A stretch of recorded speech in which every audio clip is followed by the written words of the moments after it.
नमस्कार, news nation digital के हमारे इस खास एपिसोड खबरें दुनिया की में आपका स्वागत है। मैं हूं सुमित कुमार दुबे। एक तरफ जहां मिडिल ईस्ट में इजराइल के साथ ईरान और उसके साथी मिलिशियाओं का तनाव चरम पर है, जंग के बादल छाए हुए हैं, ईरान के कट्टर दुश्मन डोनाल्ड ट्रंप अमेरिका के अगले राष्ट्रपति बनने वाले हैं। ऐसे वक्त में ईरान के सुप्रीम लीडर की तबीयत को लेकर अफवाहों का बाजार गर्म हो गया है। कहा जा रहा है कि अयतुल्ला खामेनेई कोमा में चले गए हैं और उनके बेटे मुश्तबा को उनका वारिस चुन लिया गया है। हमारे आज के इस एपिसोड में हम बात करेंगे क्या वाकई खामेनेई कोमा में चले गए हैं या सच्चाई कुछ और है। साथ ही आपको उनके बेटे मुश्तबा के बारे में भी बताएंगे, जो आज नहीं तो कल सुप्रीम लीडर बनने की रेस में शामिल जरूर है। लेकिन पहले बात ईरान के मौजूदा सुप्रीम लीडर खामेनेई की तबीयत की।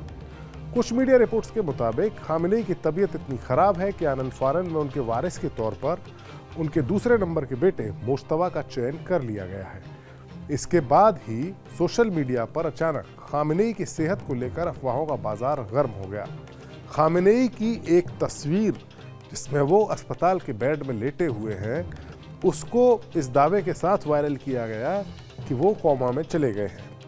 खामेनेई की तस्वीर वो है, लेकिन फैक्ट चेक के दौरान इस तस्वीर की सच्चाई सामने आई और ये दावा फर्जी पाया गया कि वो कोमा में गए हैं, जबकि ये पता चला कि ये जो तस्वीर खामेनेई की दिखाई जा रही है, जिसमें कि वो बेड पर लेटे हुए हैं, वो दरअसल साल 2014 की है, जब वो बीमार हुए थे। यानी एक पुरानी खामेनेई की एक अस्पताल के बेड में लेटे हुए पुरानी तस्वीर को लेकर उन्हें कोमा में बताकर दावा वायरल किया गया, जो कि तस्वीर के लिहाज से गलत साबित हुआ।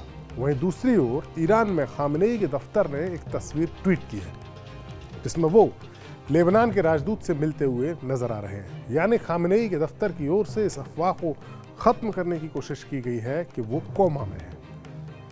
यानी खामेनेई कोमा में नहीं है, अभी तक की तफ्तीश से यही पता चला है। लेकिन सवाल अब भी बरकरार है कि आज नहीं तो कल जब ईरान में नए सुप्रीम लीडर चुने जाएंगे तो सबसे बड़ी दावेदारी किसकी होगी, और इस रेस में मुश्तबा ही सबसे आगे नजर आ रहे हैं।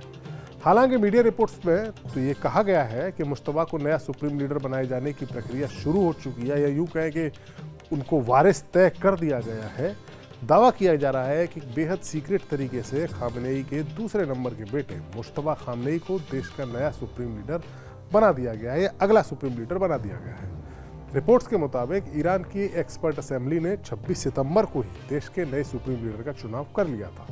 खुद खामेनेई ने असेंबली के 60 सदस्यों को बुलाकर सीक्रेट तरीके से अपने वारिस पर फैसला लेने को कहा था। असेंबली ने सर्वसम्मति से मुश्तबा के नाम पर अपनी सहमति जताई थी, ऐसा मीडिया रिपोर्ट्स में बताया गया है। मुश्तबा को सुप्रीम लीडर बनाने के लिए लंबे समय से तैयारी की जा रही थी।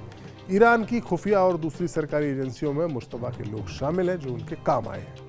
रिपोर्ट के मुताबिक ईरान में सुप्रीम लीडर का चयन असेंबली ऑफ एक्सपर्ट्स करती है। ईरान में सुप्रीम लीडर बनने के लिए 2/3 वोट हासिल करना जरूरी है। दरअसल असेंबली ऑफ एक्सपर्ट 86 मौलवियों का एक ग्रुप है। हर 8 साल बाद इनका चुनाव भी होता है, लेकिन इनके चुने जाने में गार्जियन काउंसिल की बड़ी भूमिका होती है। बीते 35 सालों से सुप्रीम लीडर के पद पर मौजूद खामेनेई ने अपने भरोसेमंद लोगों को ही गार्डियन काउंसिल में जगह दी है। यानी मुश्तबा इस वक्त ईरान में सबसे पावरफुल शख्स नजर आ रहे हैं, क्योंकि उनको चुनने वाले जो लोग हैं वो उनके पिता यानी अयतुल्ला खामेनेई के ही भर्ती किए हुए लोग हैं। लिहाजा मुश्तबा की पोजीशन इस वक्त सबसे ज़्यादा मजबूत है और वो सबसे ज़्यादा पावरफुल शख्स नजर आ रहे हैं।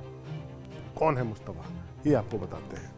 मुश्तबा 55 साल के हैं। वो अयतुल्ला खामेनेई के 6 बच्चे जो हैं उनमें से दूसरे नंबर के हैं। माना जाता है कि सुप्रीम लीडर के दफ्तर को चलाने से लेकर ज़्यादातर फैसलों में उनकी छाप होती है।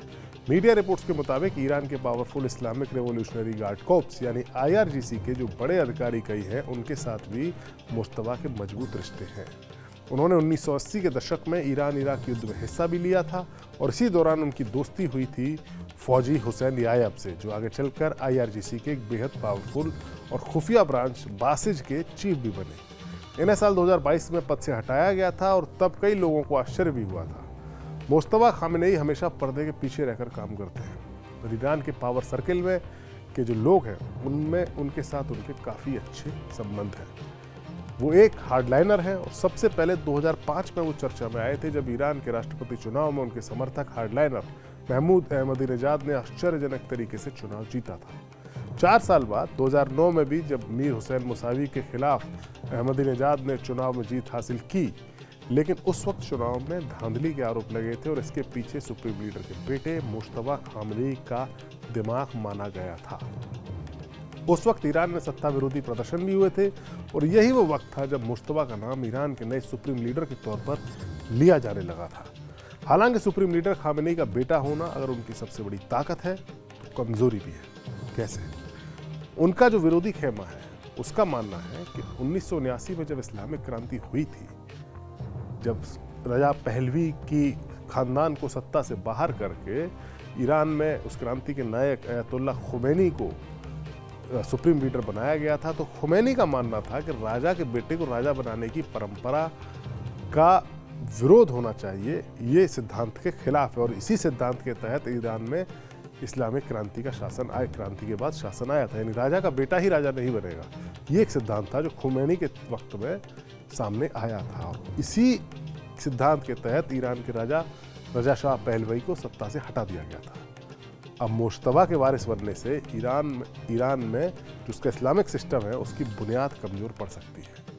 मुश्तबा की इसी कमजोरी के चलते पूर्व राष्ट्रपति इब्राहिम रईसी को भी सुप्रीम लीडर के ओहदे के लिए एक मजबूत दावेदार के तौर पर देखा जा रहा था, लेकिन एक हवाई दुर्घटना में उनकी मौत हुई और मुश्तबा के दावे को और ज़्यादा मजबूती मिल गई।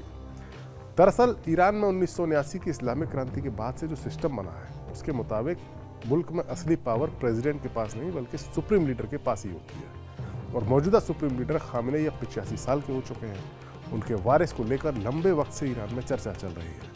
बहरहाल अगर मुश्तबा ईरान के सुप्रीम लीडर बनते हैं तो मिडिल ईस्ट के मौजूदा हालात में कोई ज़्यादा बदलाव आने की उम्मीद भी नहीं है, क्योंकि उनकी नीतियां अपने पिता की नीतियों से अलग नहीं हैं। हमारा वीडियो आपको कैसा लगा? कमेंट सेक्शन में जाइए और अपनी राय हमें ज़रूर दीजिए। नमस्कार।